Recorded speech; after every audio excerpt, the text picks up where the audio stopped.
Welcome to Banga tedder. আসুন বাংলায় শিখি শেয়ার বাজার। আমি রিপন বিশ্বাস, আপনাদের বন্ধু, সহযাত্রী এবং সহপাঠী। আজকে আমরা আলোচনা করব শেয়ার মার্কেটে ব্যবহৃত কিছু শব্দ এবং তার বিশ্লেষণ নিয়ে। আজকের টপিকে থাকবে বুল মার্কেট, বিয়ার মার্কেট কি, মার্কেট ট্রেন্ড কি, 52 উইক হাই লো কি, অল টাইম হাই লো কি, আপার সার্কিট লোয়ার সার্কিট কি, লং পজিশন কি, শর্ট পজিশন কি, স্কোয়ার আপ কি, ইন্ট্রাডে পজিশন কি, ওএইচএলসি কি, ভলিউম কি এবং মার্কেট সেগমেন্ট কি। এই সমস্ত টপিক নিয়ে আজকে আমরা আলোচনা করব। তাহলে চলুন শুরু করা যাক। প্রথমেই আমরা আলোচনা করব বুল মার্কেট এবং বিয়ার মার্কেট কি।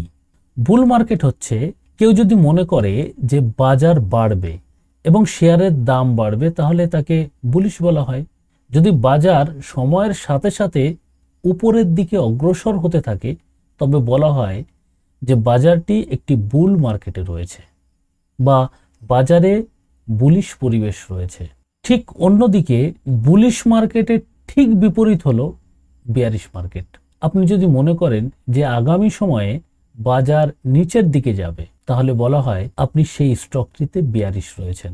একইভাবে যখন দীর্ঘ সময় ধরে বাজার নিচের দিকে যায় তখন বলা হয় বাজারটি বিয়ারিশ বাজার। আমরা এই বুল মার্কেটের চিহ্ন হিসাবে আমরা দেখি একটা ষাঁড়ের ছবি। তো ষাঁড়ের ছবি এই জন্যই দেওয়া যে একটা ষাঁড় যখন আক্রমণ করে কাউকে তাহলে ও এই শিং দিয়ে গুঁতো মারে। তো গুঁতো মারে কি করে? ও নিচের থেকে উপরের দিকে ছুঁড়ে ফেলে। ঠিক বুলিশ মার্কেটেও তাই হয়, প্রাইসটা নিচের দিকে পড়ে রয়েছে তাকে উপরের দিকে নিয়ে যায়। আর বিয়ার দেখতে পাচ্ছেন ভাল্লুক। তো ভাল্লুক কি করে?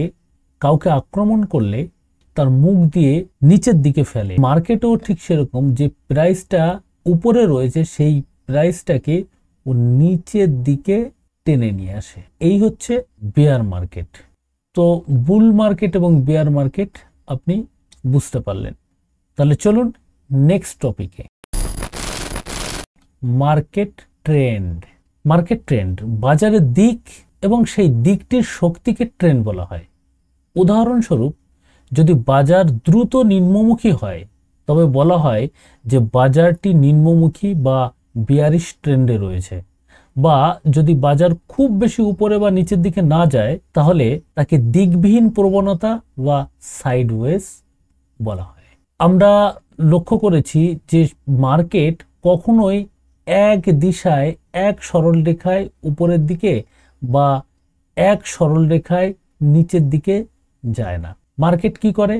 মার্কেট একবার উপরে যায়, আবার একটু নিচে আসে, আবার উপরে যায়, আবার নিচে আসে, আবার উপরে যায়, আবার নিচে আসে। আবার দেখা যায় যে মার্কেট উপরে যাচ্ছে, আবার নিচের দিকে আসছে, উপরে যাচ্ছে, আবার নিচের দিকে, উপরে যাচ্ছে, আবার নিচের দিকে, উপরে যাচ্ছে, আবার নিচের দিকে। কিন্তু বিয়ারিশ মার্কেটে কি হয়? বিয়ারিশ মার্কেটে ঠিক তাই হয়, যে মার্কেটটা নিচের দিকে যাচ্ছে, আবার একটু উপরে যাচ্ছে, আবার নিচের দিকে যাচ্ছে, আবার একটু উপরে যাচ্ছে, আবার নিচে যাচ্ছে, আবার উপরে যাচ্ছে, আবার নিচে যাচ্ছে। তো আলটিমেটলি দেখা যায় যে এখান থেকে নিয়ে এখানে পর্যন্ত কয়েকবার উপরে গেছে, কয়েকবার নিচে এসছে, কিন্তু আলটিমেটলি আমরা যদি সরল রেখা ড্রয়িং করি তাহলে মার্কেটটা নিচের দিকে আসছে। তো এই যে নিচের দিকে যাওয়ার যে স্ট্রেংথটা, শক্তিটা, এটাই হচ্ছে বেয়ারিশ মার্কেট বলা হয়। মানে আলটিমেটলি মার্কেটটা নিচের দিকেই যাচ্ছে, ওটাই হচ্ছে বেয়ারিশ মার্কেট। আর বুলিশ মার্কেট কি? দেখুন, মার্কেটটা নিচে ছিল, উপরে গেছে, আবার নিচে এসছে, আবার উপরে গেছে, আবার নিচে এসছে, আবার উপরে গেছে, আবার নিচে এসছে, আবার উপরে, আবার নিচে। তো এই যে উপর নিচে করছে, উপর নিচে করে দেখুন আলটিমেটলি এখান থেকে নিয়ে এই লাস্ট পর্যন্ত আমি যদি যাই এবং সরল রেখা যদি টানি তাহলে দেখি আমরা মার্কেটটা উপরের দিকেই যাচ্ছে। তার মানে এটা বুলিশ মার্কেট। এই ট্রেন্ডটাকে বলা হয়, এই যে ট্রেন্ড, এই ট্রেন্ডটা হচ্ছে বুলিশ ট্রেন্ড। তো আমরা জানতে পারলাম যে বিয়ারিশ ট্রেন্ড হচ্ছে নিচের দিকে যায়, বুলিশ ট্রেন্ড উপরের দিকে যায়। আর সাইডওয়েজ ট্রেন্ড কি করে? সাইডওয়েজ ট্রেন্ডটা একবার উপরে যাচ্ছে নিচে যাচ্ছে, উপরে যাচ্ছে নিচে যাচ্ছে, উপরে যাচ্ছে নিচে, উপরে যাচ্ছে নিচে যাচ্ছে, কিন্তু একটা জায়গায় ফেসে রয়েছে মার্কেটটা। তো একে বলা হয় সাইডওয়েজ মার্কেট, মানে মার্কেট দিশাহীন, মার্কেটের কোনো দিশা নেই। তো এইরকম মার্কেটকে আমরা বলি সাইডওয়েজ মার্কেট। তাহলে আমরা মার্কেট ট্রেন্ডটা বুঝে গেলাম। এবার যাই আমরা নেক্সট হচ্ছে খুব ব্যবহৃত হয় 52 উইক হাই লো, অর্থাৎ 52 সপ্তাহ সর্বোচ্চ ও সর্বনিম্ন। 52 সপ্তাহ হাই অর্থাৎ গত 52 সপ্তাহে স্টকের মূল্য সর্বোচ্চ। একইভাবে 52 সপ্তাহের লো অর্থাৎ 52 সপ্তাহের মধ্যে মূল্য সর্বনিম্ন। 52 সপ্তাহের হাই বা লো একটি স্টকের মূল্যের পরিসীমা নির্দেশ করে। যখন একটি স্টক তার 52 সপ্তাহের উচ্চতার কাছাকাছি থাকে তখন অনেক লোক বিশ্বাস করে যে স্টকটি বুলিশ হতে চলেছে। একইভাবে যখন স্টকটি তার 52 সপ্তাহের নিম্ন স্তরের কাছাকাছি থাকে তখন এটি বিশ্বাস করা হয় যে স্টকটি বেয়ারিশ হতে চলেছে। কিন্তু আমরা এখানে কি দেখতে পাচ্ছি? আমরা দেখতে পাচ্ছি যে আমরা এই যে লাস্ট নিয়েছি, কোথায় লাস্ট নিয়েছি আমরা 10 মে 2024, তো ক্লোজ হয়েছে কততে? 672 টাকা 65 পয়সায়। আর আমরা এর থেকে একদম যদি আমরা 52 সপ্তাহ পিছনে চলে যাই তাহলে কি হচ্ছে? 10 মে 2023, তখন কত ছিল? 508 টাকা। কিন্তু এই যে শুরু হয়েছিল আর এই যে শেষ হয়েছিল এটাই কিন্তু হাই লো নয়, এর মাঝখানে হাই লো হচ্ছে। এই হাই লো কবে হচ্ছে? এইখানে দেখুন, এই হাই লো হয়েছে এখানে 439 টাকা 75 পয়সা, এখানে গিয়ে হয়েছে। আর হাই কোথায় হয়েছে? হাই হয়েছে এখানে গিয়ে, এটা হচ্ছে 769 টাকা 90 পয়সা। এই হচ্ছে এই যে 52 সপ্তাহ মানে 1 বছর, এই যে 1 বছরের ভিতরে সর্বনিম্ন হচ্ছে এইটা এবং সর্বোচ্চ হচ্ছে এই। তো এটাকেই বলা হয় 52 উইক হাই এবং লো। চলুন অন্য টপিকে যাওয়া যাক। All time high low. All time বলতে অল টাইম হাই এবং অল টাইম লো 52 সপ্তাহের উচ্চ বা নিম্নের মতোই এটা একটি স্টকের দাম বলে দেয়। একমাত্র পার্থক্য হলো যে বাজারে তালিকাভুক্ত হওয়ার পর থেকে অল টাইম হাই বা লো হলো সর্বোচ্চ মূল্য বা সর্বনিম্ন মূল্য। ধরুন এই যে সেলো ওয়ার্ল্ড কোম্পানি, এই কোম্পানিটা লিস্টিং হয়েছে কবে? মার্কেটে ট্রেড শুরু হয়েছে হচ্ছে 6 নভেম্বর 2023 সালে। তো এই যে সময়টা, এইটা হচ্ছে শুরু হয়েছিল, এটা হচ্ছে শেষ পর্যন্ত। তো এর ভিতরে আমরা দেখব হাই এবং লো কত। তো আমরা দেখছি এখানে গিয়ে লো হয়েছে 712 টাকা 15 পয়সা এবং হাই হয়েছে 964 টাকা 95 পয়সা। এখন আবার নিচের দিকে আসছে। তো এইটা হচ্ছে যখন কোম্পানি লিস্টিং হয় এবং যখন চলছে, যখন আপনি দেখছেন সেই পর্যন্ত এই সময়টার ভিতরে কোনটা হাই গেছে কত এবং লো গেছে কত, এইটাই হচ্ছে অল টাইম হাই এবং অল টাইম লো। এবার চলুন অন্য টপিকে। আপার সার্কিট এবং লোয়ার সার্কিট। স্টক এক্সচেঞ্জ প্রতিটি স্টকের জন্য একটি মূল্য সীমা নির্ধারণ করে। স্টক মূল্যকে একটি ট্রেডিং দিনে সেই সীমার বাইরে যেতে দেওয়া হয় না, উপরে বা নিচেও নয়। দামের উপরের সীমাকে বলা হয় আপার সার্কিট এবং দামের নিম্ন সীমাকে বলা হয় লোয়ার সার্কিট। স্টকের সার্কিট সীমা এক্সচেঞ্জের নিজস্ব নিয়ম অনুযায়ী কোনোটা 2%, কোনোটা 5%, কোনোটা 10% বা কোনোটা 20% থাকে। একে বলা হয় প্রাইস ব্যান্ড। এক্সচেঞ্জগুলি স্টকের অত্যাধিক ওঠানামা নিয়ন্ত্রণ করতে সার্কিট ব্যবহার করে যাতে কোনো খবরের কারণে স্টক খুব বেশি পড়ে না যায় এবং খুব বেশি না উঠে যায়। ধরুন একটা স্টক 100 টাকায় চলছে, এমন একটা খবর এসে গেল যে সবাই তাকে সেল করতে চায়, তাহলে এর প্রাইসটা তো জিরোতেও চলে আসতে পারে, কারণ সবাই যদি বিক্রি করতে হয়।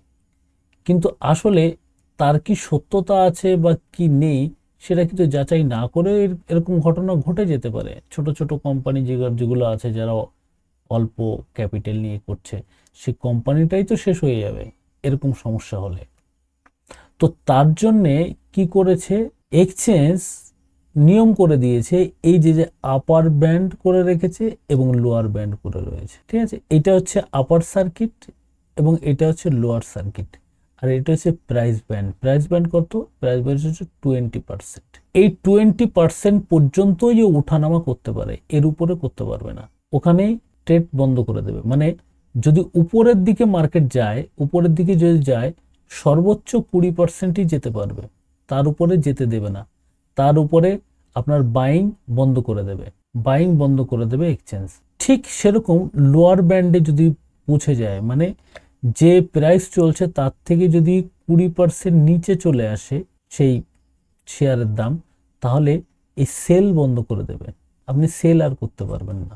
আসল কথা হচ্ছে কি, শেয়ারটাকে একটা নিয়ন্ত্রণের ভিতরে রাখা, যে একদিনে এর থেকে বেশি পড়বে না বা এর থেকে বেশি উঠবে না, প্রাইসটা বেঁধে দেওয়া, সেইটা হচ্ছে সার্কিট। তো এই সার্কিটটা আপারেও হয় আবার লোয়ারে হয়। চলুন আপার সার্কিট লোয়ার সার্কিটটা আমরা জেনে গেলাম। এবার যাই আমরা নেক্সটে। লং পজিশন কি? লং পজিশন বা লং যাওয়া আপনার চুক্তির দিক নির্দেশ করে, যে আপনি কিনছেন না বেচছেন সেইটা নির্দেশ করে।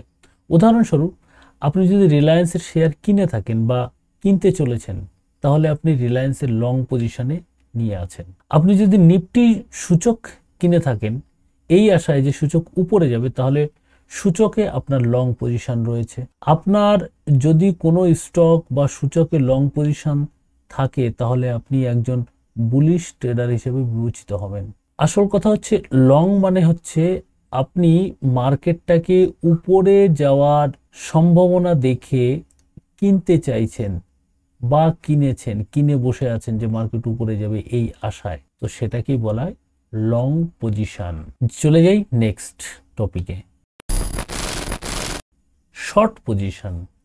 শর্ট করা বা শর্ট পজিশন নেওয়া বলতে একটি নির্দিষ্ট ধরনের ট্রেড বা লেনদেন বোঝায়। এই শর্ট পজিশন খুব একটা ইন্টারেস্টিং বিষয়। ধরুন আপনার কাছে একটা শেয়ার নেই, তবু আপনি বেচতে পারবেন, সেটা হচ্ছে শর্ট পজিশন। কিরকম? ধরুন একটা শেয়ারের দাম চলছে 100 টাকা, তো আপনি মনে করলেন যে এটা 90 টাকা পর্যন্ত পৌঁছে যেতে পারে, চলে যেতে পারে, কারণ আপনি দেখেছেন যে অ্যানালাইসিস করে যে যে প্রাইসটা চলছে এই প্রাইসটা অনেক বেশি, এই প্রাইসটা এই নিচে চলে যেতে পারে। তো আপনি কি করবেন? আপনি তো বুঝতে পেরে গেছেন যে এটা কমবে, তো এতেও একটা পয়সা কামানোর অপরচুনিটি রয়েছে। সেটা কিরকম? আপনি এই 100 টাকায় ওটাকে সেল করে দিতে পারেন, সেল করে আপনার কাছে না থাকলেও আপনি সেল করতে পারবেন। এইবার যখন ওটা 90 টাকায় পৌঁছালো, তখন আপনি ওটাকে বাই করে দিলেন। আপনার মাঝামাঝি কত হলো? আপনার 10 টাকা করে লাভ হয়ে গেল। এটা সম্ভব হচ্ছে ইন্টারডে, ফিউচার এবং অপশানে। তো আপনি এটা কখন করতে পারবেন? এটা করতে পারবেন ইন্টারডেতে, ফিউচারে, অপশানে। শর্ট করা মানে এই নয় যে আপনার কাছে স্টক রয়েছে এবং সেইটা সেল করলেন, তো সেটা তো সাধারণ সেল করা, সাধারণ বিক্রি করে দেওয়া। কিন্তু এই যে শর্ট মানে কিন্তু তা নয়। শর্ট মানে হচ্ছে আপনার কাছে নেই তবু আপনি বিক্রি করছেন, সেইটা হচ্ছে শর্ট পজিশন। মানে এটা কিরকম হয়? আপনি নেই তবু আপনি বিক্রি করছেন বা বিক্রি করে দিয়ে বসে আছেন, তো সেটাও পজিশন, আপনার শর্ট পজিশন বলা হয়। আসল কথা হচ্ছে সেল করা এবং শর্ট করার ভিতরে এই হচ্ছে পার্থক্য। সেল করতে গেলে পরে, মানে যদি বলা হয় আপনি সেল করেছি মানে আমি কিনে সেল করেছি, আর যদি বলা হয় আমি শর্ট করেছি, তাহলে বুঝতে হবে যে ওর কাছে ছিল না, ও তারপরেও বেঁচেছে, তাহলে তাকে বলা হয় শর্ট করা। আর যদি আপনার কাছে শেয়ারটা আছে তারপরে আপনি সেল করেছেন, তাহলে সেটাকে বলা হয় সিম্পল সেল করা, মানে সেল করেছি। স্কোয়ার অফ কি? স্কোয়ার অফ মানে আপনি আপনার অবস্থান থেকে বেরিয়ে যেতে চান। আপনি যদি লং পজিশন নিয়ে বসে থাকেন, তবে আপনি শেয়ার বিক্রি করে স্কোয়ার অফ করেন। এখানে আপনি শর্ট করছেন না, বরং আপনার বিদ্যমান অবস্থান বিক্রি করছেন। আপনি যখন শর্ট পজিশন থেকে বেরিয়ে যাচ্ছেন, তখন আপনি শেয়ার কিনবেন। এখানে আপনি লং পজিশন তৈরি করছেন না, বরং আপনি শেয়ার কিনে শর্ট পজিশন বন্ধ করছেন। মানে কি, স্কোয়ার অফ মুদ্রা কথা হচ্ছে আপনি যে পজিশনটায় রয়েছেন ধরুন আপনি লং করেছেন বা আপনি শর্ট করেছেন, তো সেটাকে সেই পজিশন থেকে বেরিয়ে যাওয়াটাই হচ্ছে স্কোয়ার অফ করা। মানে এখানে কিন্তু শর্ট করা না, এখানে কিন্তু শর্ট করা বোঝাচ্ছে না। শর্ট করা হচ্ছে কি, আপনার কাছে নেই তবু আপনি বিক্রি করছেন। এখানে স্কোয়ার অফ মানে আপনার কি হচ্ছে, যে পজিশনটা রয়েছে, যে শর্টও যদি করে থাকেন তারপরে সেটাকে আপনি বাই করে নিচ্ছেন, তাহলে এটাকেও আপনার স্কোয়ার অফ বোঝাবে। মানে আপনার যে পজিশন ছিল, শর্ট পজিশন আপনার ছিল, সেই শর্ট পজিশন বাই করে দিয়ে আপনি স্কোয়ার অফ করে গেলেন। বা আপনি একটা শেয়ার আপনার কাছে কিনা রয়েছে, আপনার একটা শেয়ার কিনা রয়েছে, সেইটাকে আপনি সেল করে দিলেন, তাহলে সেটা কি আপনি বাই পজিশন থেকে আপনি স্কোয়ার অফ করছেন। মুদ্রা কথা হচ্ছে, আপনি যে পজিশন নিয়ে রয়েছেন, শর্ট হোক বা লং হোক বা যাই হোক, আপনি সেই পজিশন থেকে যখন আপনি এক্সিট করছেন তাকে বলা হয় স্কোয়ার অফ। ইন্টারাডে পজিশন, আপনারা পজিশন তো শুনেছেন। পজিশনটা হচ্ছে আপনি বাই করে দিয়ে বসে রয়েছেন বা সেল করে দিয়ে বসে রয়েছেন, মানে সেটা হচ্ছে আপনার পজিশন। আপনি কি পজিশনে রয়েছেন, কোনো স্টকে আপনি সেল করে দিয়ে বসে রয়েছেন, সেটা সেল পজিশনে রয়েছে। কোনোটা বাই করেছেন, সেটা বাই পজিশনে রয়েছে। তো ইন্টারডে পজিশনটা কি? ইন্টারডে হচ্ছে যখন আপনি একটি পজিশন তৈরি করেন যা আপনি একই দিনে স্কোয়ার অফ করতে চান, তখন সেই পজিশনকে ইন্টারডে পজিশন বলে। স্কোয়ার অফ মানে আপনারা জানেন, স্কোয়ার অফ হচ্ছে আপনি সেল করেছিলেন, সেটা বাই করে নিলেন, বাই করে দিয়ে আপনি স্কোয়ার অফ করলেন। বা আপনি বাই করেছেন, সেটা সেল করে দিয়ে বেরিয়ে যাচ্ছেন, সেটাও স্কোয়ার অফ। তো আপনার ইন্টারডে পজিশনটা হচ্ছে আপনি এমন কোনো স্টক বা কোনো অপশন বা কোনো ফিউচার, মুদ্রা কথা যে কোনো ইনস্ট্রুমেন্ট আপনি কিনছেন, বাই করছেন বা সেল করছেন, সেটা কত দিনের জন্য?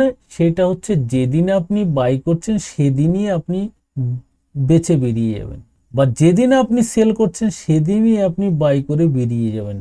মানে আপনি যে কেনাকাটা করছেন সেটা একদিনের জন্যেই, তাহলে তাকে বলা হয় ইন্টারডে পজিশন। একদিনের বেচা কেনা, মুদ্রা কথা হচ্ছে একদিনের বেচা কেনাই হচ্ছে ইন্টারডে পজিশন। এবার চলে আসি OHLC। এটা কি? এটা হচ্ছে ওপেন, হাই, লো এবং ক্লোজ। এটা একটা ক্যান্ডেলেও দেখা যেতে পারে, একটা ক্যান্ডেলের ভিতরে দেখা যেতে পারে। আমার দাগগুলো, এই যে দাগগুলো দিচ্ছি, এগুলো আমার বেকাতাড়া হয়ে যাচ্ছে, কারণ প্র্যাকটিসের দরকার। আমার প্র্যাকটিস নেই, হ্যাঁ, ব্যবহারের প্র্যাকটিস নেই। প্র্যাকটিস করলে পরে হয়তো ঠিক হবে। এই যে ক্যান্ডেল, এই ক্যান্ডেলেও কিন্তু এই চারটে জিনিস দেখা যায়। আমরা যখন টেকনিক্যাল অ্যানালাইসিস করব তখন এটা সম্বন্ধে আমরা বিস্তারিত জানব। এখন শুধু এইটুকুনি জেনে রাখুন, OHLC অর্থাৎ হচ্ছে ওপেন, হাই, লো এবং ক্লোজ। আমরা আর কিছুদিনের মধ্যেই টেকনিক্যাল অ্যানালাইসিস এবং ফান্ডামেন্টাল অ্যানালাইসিস এই দুটোরই একটা সিরিজ নিয়ে আসতে চলেছি। তাই আপনারা যদি আমাদের সঙ্গে জুড়ে থাকতে চান তাহলে চ্যানেলটিকে সাবস্ক্রাইব করে রাখুন। আর আমরা কিভাবে ইমপ্রুভ করতে পারি আমাদের ভিডিওগুলো, সেটা নিয়েও আপনি কমেন্ট করতে পারেন। এবং যদি ভালো লাগে তাহলে নিশ্চয়ই একটা লাইক করে দেবেন। তাহলে চলুন নেক্সট কি? নেক্সট হচ্ছে ভলিউম। একটি স্টকের ভলিউম হলো একটি নির্দিষ্ট দিনে সেই স্টকের মোট লেনদেন, সেটা সেলও হতে পারে, বাইও হতে পারে। ভলিউম এবং শেয়ারের দামের উপরের প্রভাব বোঝা গুরুত্বপূর্ণ। তো এটা টেকনিক্যাল অ্যানালাইসিসে আমরা বিশদে আলোচনা করব। এ নিয়ে টেকনিক্যাল অ্যানালাইসিসের জন্য এই ভলিউমের অনেক জায়গা রয়েছে, সেটা নিয়ে আমরা আলোচনা করব। তো আমরা একটু মোটা জেনে নিই। ভলিউম হচ্ছে যে, ধরুন একটা শেয়ার, যে কোনো একটা শেয়ার XYZ যে কোনো একটা শেয়ার, তো ওইটা একদিনে ধরুন 1000 শেয়ার বাই হয়েছে এবং 1500 শেয়ার সেল হয়েছে। তাহলে এর ভলিউম কত হবে? তাহলে এর ভলিউম হবে 1500 আর 1000, মানে এর ভলিউম হবে 2500। এই হচ্ছে ভলিউম, মানে কত বেচা কেনা হচ্ছে সেটাই হচ্ছে ভলিউম। চলুন নেক্সট টপিকে। Market segment. মার্কেট সেগমেন্ট কি? মার্কেট সেগমেন্ট হচ্ছে আমরা কি ইনস্ট্রুমেন্ট নিয়ে আমরা বেচাকেনা করছি। এক তো ক্যাপিটাল মার্কেট আছে, এক আছে ফিউচার অ্যান্ড অপশন রয়েছে, হোলসেল ডেট মার্কেট রয়েছে। এবার কথা হচ্ছে এই ক্যাপিটাল মার্কেটটা কি? ক্যাপিটাল মার্কেটটা হচ্ছে ইকুইটি কেনা, মানে শেয়ার কেনা। একটা কোম্পানির শেয়ার আপনি ক্যাশ কিনছেন বা ইন্টারডে করছেন, সেটা হচ্ছে ক্যাপিটাল মার্কেট এটাকে বলা হয়। মানে যে কোনো কোম্পানির শেয়ারকে বেচা কেনা করছেন আপনি, সেটা হচ্ছে এই ক্যাপিটাল মার্কেট, এটা শেয়ার বোঝায়। এবার এই শেয়ারের বা ইন্ডেক্সের থাকে ফিউচার এবং অপশন, তো সেইগুলো আপনি বেচা কেনা করছেন, তো এটা একটা আলাদা সেগমেন্ট হয়ে গেল। আরেকটা সেগমেন্ট হচ্ছে wholesale debt market. Debt market কি? বিভিন্ন গভর্নমেন্ট বন্ড কিনতে পাওয়া যায়। এটা হচ্ছে ফিক্সড ইনকাম। ফিক্সড ইনকাম মানে আপনাকে বলে দিচ্ছে যে আপনাকে 9% আপনাকে বছরে দেবে বা 10% আপনাকে বছরে দেবে, এটা রিটার্ন দেবে। তো আগের থেকে আপনাকে বলে দেওয়া হচ্ছে যে কমিটমেন্ট করা হচ্ছে, এবং কমিটমেন্ট কি ওটা ফেরতও দেওয়া হয়।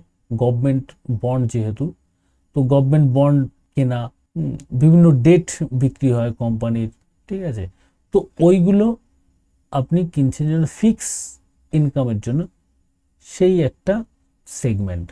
তার মানে আমরা শেয়ার মার্কেটে আপাতত এই তিনটে সেগমেন্ট আমরা দেখতে পাচ্ছি: ক্যাপিটাল, ফিউচার অ্যান্ড অপশন এবং হোলসেল ডেট মার্কেট। এটা ফিক্স ইনকামের জন্য, এটা খুবই ভোলাটাইল, এটাও ভোলাটাইল কিন্তু এর থেকে অনেকটা কম।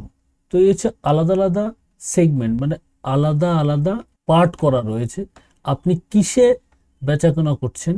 কেউ জিজ্ঞেস করে আপনি শেয়ার মার্কেটে কি কাজ করেন, কি বেচাকেনা করেন, তো এই কথাটা একটু বড় হয়ে যাবে। তো যদি বলে মানে কোন সেগমেন্টে কাজ করছেন, ঠিক আছে, তখন এই সেগমেন্ট বলে দেওয়া যায় যে আমি ইকুইটিতে আছি, ইকুইটি ইন্টারডে করছি, হ্যাঁ, ইকুইটি সুইং করছি, ইকুইটি ইনভেস্ট করছি। আবার বলা যায় যে আমি ফিউচার এবং অপশন করছি, কেউ বলছে আমি ডেট কিনছি, বন্ড কিনছি।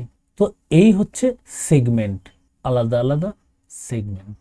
ধন্যবাদ ভিডিওটি সম্পূর্ণ দেখার জন্যে। যদি ভিডিওটি আপনাদের কাছে ইনফরমেটিভ লাগে, যদি আপনাদের ভালো লাগে, তাহলে অবশ্যই একটা লাইক দেবেন। আর আমাদের ভিডিও কিভাবে আরো ইমপ্রুভ করা যায়, কি কি তথ্য দিলে আপনাদের ভালো লাগে, ভালো হবে, সেটা আমাদের কমেন্ট করে জানাবেন এবং বন্ধুদের সঙ্গে শেয়ার করতে ভুলবেন না। এই চ্যানেলে টেকনিক্যাল অ্যানালাইসিস এবং ফান্ডামেন্টাল অ্যানালাইসিস সব আসতে চলেছে ধীরে ধীরে, পার্ট বাই পার্ট। দেখা হচ্ছে পরবর্তী ভিডিওতে। নমস্কার।